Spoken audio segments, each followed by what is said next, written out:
Dans cette société, on fabrique des matelas avec l'aide de travailleurs sans papier. 17 salariés ont bien été régularisés en 2008 et en 2009, mais 4 d'entre eux sont toujours dans l'attente.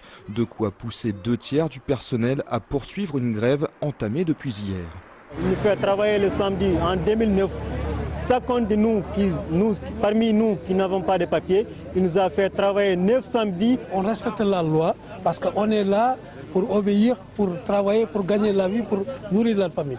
Donc, par contre, eux, lui, son chef, il respecte pas la loi française. Pour plaider leur cause, ces salariés ont rejoint la CGT, une première dans cette entreprise qui n'a jamais connu de syndicat. Mais la pratique déplaît visiblement à la direction. Elle conteste les dernières élections professionnelles, alors même que le syndicat a récolté 100% des voix. Cette dernière vient même d'enfoncer le clou récemment. Elle a déposé un recours au tribunal d'instance de Pontoise pour réclamer l'annulation du scrutin. Le syndicat est furieux. Selon cette responsable, l'entreprise veut faire taire toute revendication. Ce sont essentiellement des salariés africains. Donc on ne peut pas dire que ce soit le résultat du hasard. Non, c'est pas possible. Il y a bien la volonté délibérée de voir dans cette société des salariés particulièrement affaiblis.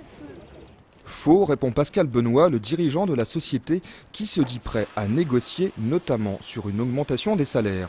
Sur le dossier des sans-papiers, il reconnaît quelques longueurs administratives, mais ce dernier se veut exempt de tout reproche. On n'embauche pas des gens sans papier. D'abord, c'est impossible aujourd'hui.